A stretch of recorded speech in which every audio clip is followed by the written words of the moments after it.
መከላከያ ሰራዊት ናብ ትግራይ በሰለስተ አንፈት ካብት ማለም ሸታት ሒዙም ናይ ሰብ ሓይሉን ሎጂስቲኩን የጸግዕ ከም ዘሎ ተፈሊጡ ብፁዕ አብነ ሰለማን ብፁዕ አብነ አረጋውን ካብ ጉባኤ ክወጹ ተገይሩሎ ህወሓት ሓድሽ መግለጺ ሂቡ አይተ ኪዳነ አመነ ሓላፊ ቢሮ ጉዳይ መናእሰይ ኮይኑ ከም ዝተሾመ ተፈሊጡ ናይ ዝብሉን ካልኦት ሓድሽ ሓበሬታታት ሒዝናልኩም ቀሪብና ኣለና ክሳብ መወዳእታ ዜናና ላይክ ሼር ሰብስክራይብ በመግባር ክትከታተሉ بخبرنا حدهم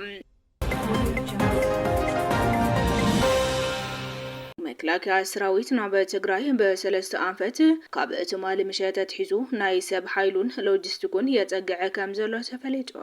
ብፍላይ ብቆቦን በተከዘን ጸሊሞይን በበዝሒ ዝጽጋዕ ዘሎ እንትኸውን ብዓድ ጎሽውን ክሳብ ማይ ተመነ ዝበሃል መንደር ተከዘ ደልደለ በጽሕሎ ብዓፋር ውን ኣብቲ ከባቢ ዝነበረ ሓይሉ ናብ ዶብ ትግራይ የጸግዕሎ ከምኡውን ብዛታ ወረዳ ሓንቲ ክፍለ ሰራዊት ዝነበረት እንትኸውን ናብ ሎሚ ዘወግሕ ክልተ ሻለቃ ከም ዝተወሰኹ ይግለጽ ኣሎ ብፁዕ አብነ ሰለማን ብፁዕ አብነ አረጋውን ካብ ጉባኤ ክወጹ ተገይሩሎም ብፁዕ አብነ አረጋዊ ንብፁዕ አብነ ሰለማ ኣብ ዝሓለፈ ካብቲ ናይ ጻውዒት ጉባኤ ደብዳቤ ሸም ዝርዝር ክወጹ ገይሮም መንባሮም ይፍለጡ ድሕሪ ብዙሕ ተቃውሞ ኣብ ማሕበራዊ ሚድያ ምስ በጽሑም ናይ አብነ ሰለማ ሸም ዝርዝር ክካተት በመግባር ነቲ ናይ ጻውዒት ጉባኤ ደብዳቤ ኣሪሞሞ መንባሮም ይፍለጡ እንሆሎም ድማ ብፁዕ አብነ ሰለማ ብዝተገበረሎም ጻውዒት መሰረት ናብቲ ጉባኤ መስኣተው ብፁዕ አብነ አረጋዊ ናትኩም ጉዳይ ስለንሪ ንስኩም ደገ ውጹ በመዋል ናብ ደገ ክወጹ ገይሮምሎ እዚ ካብ አቦነት ትጽዊት ዝግበር ተግባር ናኺዋ ተጽዊዕኻ ካብ ኣኺዋ ውጻእ መባል ነውሪዮም ብፁዕ አብነ ሰለማ ቅድሚ ውጾም ዝሃቡ ሓሳብ ድማ ክንዘራረበ ተኾይና ናይ ቤተ ክርስቲያን ጉዳይ ስለ ኣብ ጸገም ዘለው ካህናት ስለ መጻእ ትውልድ ደቅና ስለ ሊቃውንቲ ክንዘራረብ እንትኾይኑ ክንዘራረብ ንኽእሊና ብዛዕባ ናይ ውልቀ መሃያናን ጥቅምን ብዛዕባ ናይ ውልቀና ዝምልከት ኮይኑ ግን ንዓይ ናይ ውልቀይ ዝምልከት ዝደለኹምዎ ክትውስኑ ትኽእሉ ኢኹም ዝብል ሓሳብ ሂቦም ኣለዉ ብተወሳኺ ድማ እቶም ኣብቲ ኣኼባ ዝተሳተፉ ኣቦታት ኣብ ዝሃብዎ ምላሽ ብሓደ ሓደ ዝተወዝዐ ሓበሬታ ጌጋ እዩ ብፁዕ አብነ ሰለማ ብብፁዕ አብነ አረጋዊ ካብ ጉባኤ ክወጹ ተገይሮም ዝብል ክርስቲያናዊ ዘይኮነ ጌጋ ሓቂ ዘይብሉ ሓበሬታ ኢሎም ኣብ ቅዱስ ሲኖዶስ ዝውሰን እቲ ምልኣተ ጉባኤ እምበር ሓደ ሊቀ ጳጳስ ንኻልእ ሊቀ ጳጳስ كأجد خنا كوتم حقي سينودوس خنا بهر حقي أي فقدن كلو ملتي وملهم أولات سرح فتمت منبر سلامة تقاموا مجلس وملهم أولات سرح فتمتي نوجواي قريبنا حسابنا خين جلس بوارديات تخلكينا إذا سمعنا أكل سينا خولو دما جلس وملهم إذا مسلست أولات سرح فتمتي منبر سلامة أول علي منبرنا زفت أمزلو حقنا سرار حان بيت كريستيان زد تحاسة أسرار حم تكالنا ناب حدقة يودقو سلازلو قريبنا حسابنا خنجلت نقولكم بزوان أبو أولات قدس سينودوسن أرثوذكس تواهدو بيت كريستيان تግራይ نحاتت كبلو حاتتو ملوم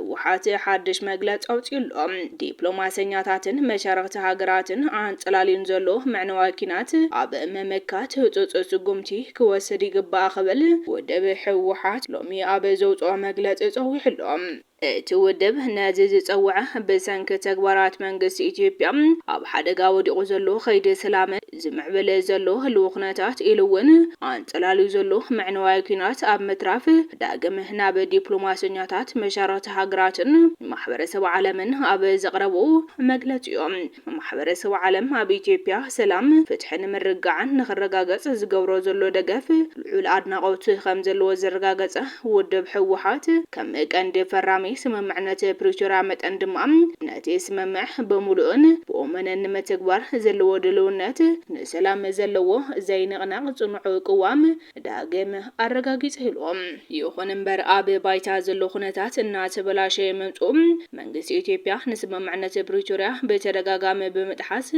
نخيد سلام أب حدقاو دي أوه كم زركبن لايكا بقرب أوان نابزي زر زلو معوالتات ناتي بسعر السرخبة جمارو سلام أو حدقا ብምእታው ኣብ ከቢድ ስክፍታ ኣትይዎ ለይሉ ንማሕበረሰብ ዓለም ኣብ ዘቕረቦ መግለጺ ሓቢሩሎ መንግስቲ ፌደራል ንስምምዕነት ምቁራጽ ጸወታት ንምድኻምን ኣሞዳታ ድማ ንምፍራስ ከም ዝወሰነ ካብቲ በተደጋጋምን ቀጻልነትን ኣብ ልዕሊ ትግራይ ይወስዶ ዘለዎ ስጉምትታትን ንምፍላጥ ቀሊልን ጉህድን ዝበለ ውድብ ህወሓት ወገን መንግስቲ ኢትዮጵያ ዝፍጸም ዘሎ መጥሓስ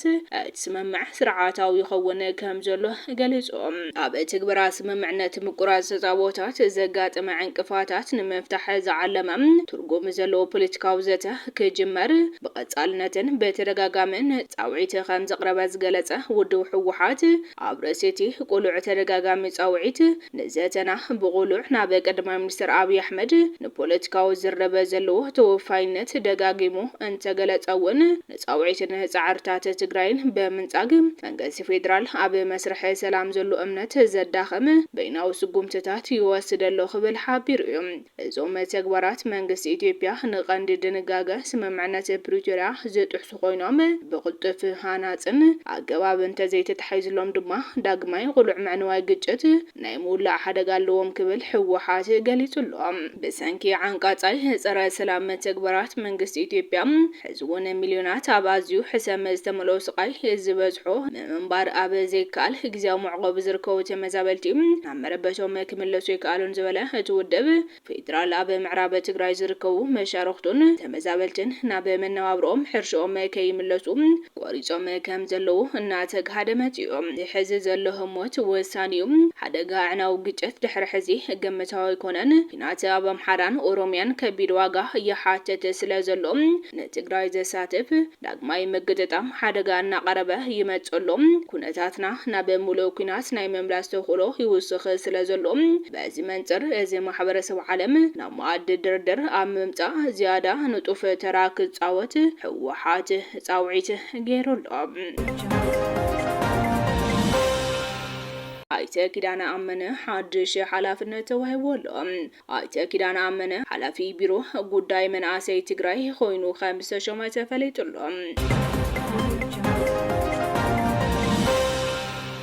እቲ መረፃ ናይ ኣብይ ተፈታውነት ዘርኢ ዘይኮነስ እቲ ህዝቢ ኣብ በብኸባቢኡ ብዘሎ ጎንፂ ከመይ ከም ዝተማረረ እየተዓዚበ ክብል ኣይተ ጌታቸው ረዳ ተዛሪቦም ሚልዮናት ሰባት ንቀዳማይ ሚኒስተርን ፖሊስታቱን ይድግፉ እዮም ከምኡውን ብዝኾነ ምክንያት ንፖሊሳቱ ዝቃወሙ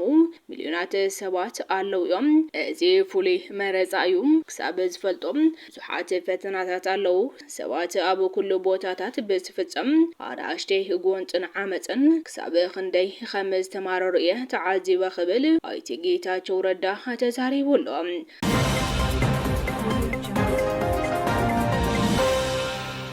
ዝኸበርኩም ተኸታተልቲ ኳሊቲ ሚድያ ሎሚ ዝተዳለዉ ሓደሽቲ ሓበሬታታት ነዞም ዝተኸታተልኩሞም ይመስሉ ነይሮም ነቲ ሰናይ ምክታልኩም ኣዝና ኢና ነመስገን ሰላም